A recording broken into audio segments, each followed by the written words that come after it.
अस्सलामुअलैकुम स्टूडेंट्स, हम algebra of matrices कर रहे हैं जिसमें आज हम करेंगे ट्रांसपोज ऑफ मैट्रिक्स, दैन कुछ और डेफिनेशंस करेंगे। ट्रांसपोज किसी भी मैट्रिक्स का हम फाइंड कर सकते हैं।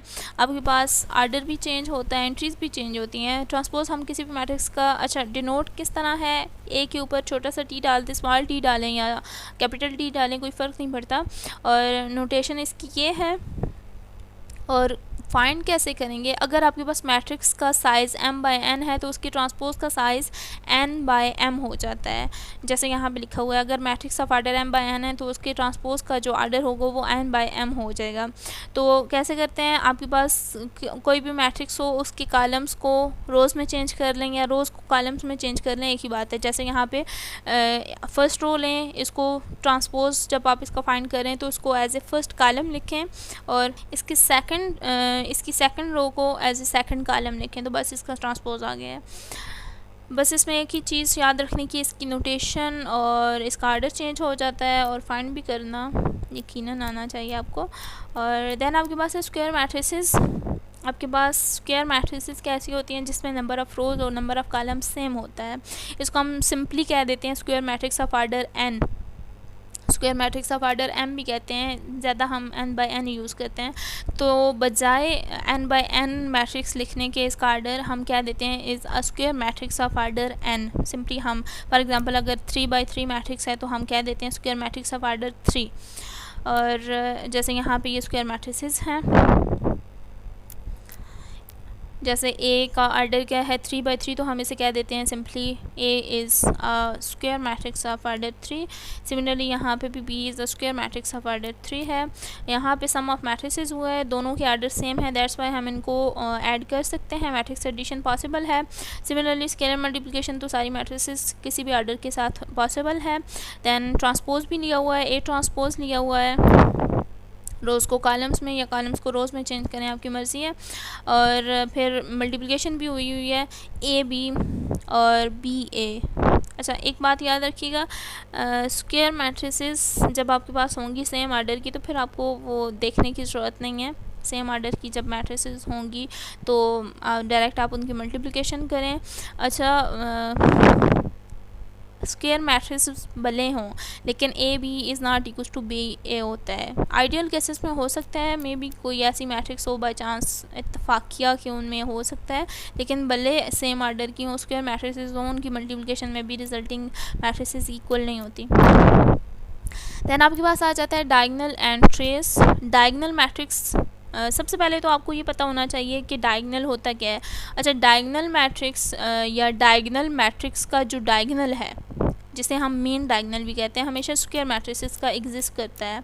जस्ट लाइक यहाँ पे 3/3 मैट्रिक्स स्क्वायर मैट्रिक्स है तो इसका हम डायगोनल फाइंड कर सकते हैं। इसका डायगोनल क्या है, ये जो A11 A22 A33 जो सेम सबस्क्रिप्ट की एंट्रीज होती हैं उनको हम डायगोनल या मेन डायगोनल कहते हैं, इसे हम मेन डायगोनल भी कहते हैं। और जैसे ये A11 A22 A33 ये डायगोनल एलिमेंट्स है, 1 -4 7, यहाँ भी 2 3 और -4, ये डायगोनल है जिसे हम मेन डायगोनल भी कहते हैं, प्रिंसिपल डायगोनल भी कहते हैं। दैन आपके पास ट्रेस ऑफ अ मैट्रिक्स है, आपके पास कोई भी स्क्वायर मैट्रिक्स है आप उसका ट्रेस फाइंड कर सकते हैं। और ट्रेस भी आप स्क्वायर मैट्रिसेस का ही फाइंड कर सकते हैं क्योंकि ये डायगोनल से रिलेटेड है और डायगोनल हमेशा स्क्वायर मैट्रिसेस का ही होता है। और ट्रेस ऑफ ए को हम डिनोट करते हैं TR ऑफ ए।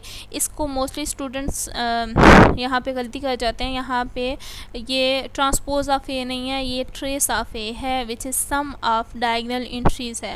आपके पास किसी भी आर्डर की स्क्वायर मैट्रिक्स हो, जैसे यहाँ पे है A is a square matrix of order 3, तो ट्रेस ऑफ ए आपके पास क्या होगा, सम ऑफ डायगोनल एंट्रीज। यहाँ पे डायगोनल एंट्रीज कौन सी है, 1 -4 7, 1 + -4 + 7, इन तीनों एंट्रीज का को ऐड कर लें, ये ट्रेस ऑफ ए आ जाएगा। सिमिलरली ट्रेस ऑफ बी का है 2 + 3 + -4, ट्रेस ऑफ बी आ जाएगा।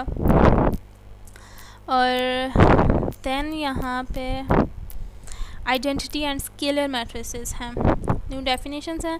आइडेंटिटी मैट्रिसेस क्या होती हैं ये भी हम कर चुके हैं। सिंपली हम इसको आई से भी डिनोट करते हैं और आई एन से भी डिनोट करते हैं। एन डिनोट कर रहा है इसके आर्डर का। अच्छा ये भी याद रखें हमेशा आइडेंटिटी मैट्रिक्स स्क्वायर मैट्रिक्स ही होती है और स्क्वायर मैट्रिक्स का आर्डर हम एन लिखते हैं सिंपली। यहाँ पे एन बाय एन भी होता है लेकिन एन हम यूजुअली उसको डिनोट करते हैं। तो आई एन रिप्रेजेंट कर रहा है identity matrix of order n, जिसको हम सिंपली आई से भी डिनोट करते हैं।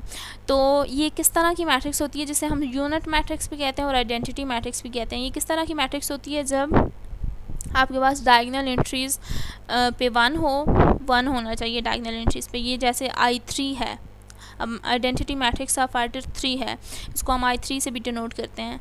डायगोनल एंट्रीज़ पे 1 होने चाहिए और बाकी सारी एंट्रीज़ पे ज़ीरोज़ होने चाहिए।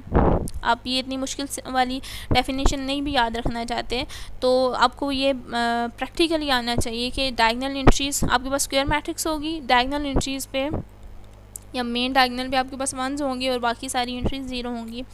सिमिलरली अच्छा यहाँ पे हम इनको विदाउट ज़ीरो ना भी डालें तो हमें पता है ये कि ये आइडेंटिटी मैट्रिक्स ये 0 नहीं भी डालते, इस तरह भी ये रिप्रेजेंट कर रहा है। अच्छा देन स्केलर मैट्रिक्स है, इसको आपने आइडेंटिटी मैट्रिक्स के साथ मिक्स नहीं करना। आपके पास स्केलर मैट्रिक्स क्या होती है, जैसे आइडेंटिटी मैट्रिक्स भी स्केलर मैट्रिक्स है। आइडेंटिटी मैट्रिक्स भी स्केलर मैट्रिक्स इसलिए है क्योंकि स्केलर मैट्रिसेस वो वाली मैट्रिसेस होती हैं जिनमें जो डायगोनल एंट्रीज है वो सारी की सारी सेम होती हैं। अब यहाँ पे आइडेंटिटी मैट्रिक्स की तरह रिस्ट्रिक्शन नहीं है कि आपके पास 1 ही होना चाहिए। डायगोनल एंट्रीज़ पे आपके पास सेम नंबर होगा, कोई भी रियल नंबर हो सकता है, सेम स्केलर होगा और बाकी सारी एंट्रीज 0 होंगी। ऐसा नहीं है कि यहाँ पे 5 हो जाए, यहाँ पे 0 हो जाए, यहाँ पे 5 हो जाए, इस तरह नहीं। सारी की सारे मेन डायगोनल की एंट्रीज़ सेम होनी चाहिए। और ये भी आपने याद रखना है कि स्केलर मैट्रिसेस भी स्क्वायर मैट्रिसेस होती हैं क्योंकि डायगोनल तो स्क्वायर मैट्रिसेस का ही होता है। और जैसे यहाँ पे 5 5 है या इस तरह ये भी स्केलर मैट्रिक्स है। और जब यहाँ पे 5 5 की जगह 1 1 हो जाता है तो ये आइडेंटिटी मैट्रिक्स हो जाता है। तो ये उसी की सब टाइप में आ जाता है स्केलर मैट्रिसेस की। और स्केलर मैट्रिसेस में क्या होता है, सारी की सारी डायगोनल एंट्रीज़ में सेम नंबर होता है, कोई भी स्केलर हो सकता है और बाकी सारी एंट्री 0 होती हैं। यहाँ पे 6 6 हो, -3 -3 -3 -3 हो, जो भी हो। और देन आपके पास है अच्छा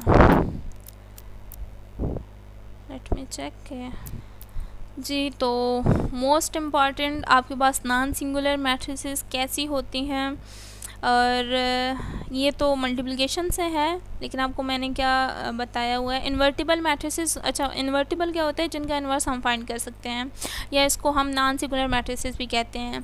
अगर आपको ये नहीं भी याद रखना तो सिंपली आप किसी भी मैट्रिक्स का डिटर्मिनेंट लें, अगर वो 0 आ जाता है तो वो सिंगुलर मैट्रिक्स है और अगर नॉन 0 आता है तो वो नॉन सिंगुलर मैट्रिक्स है।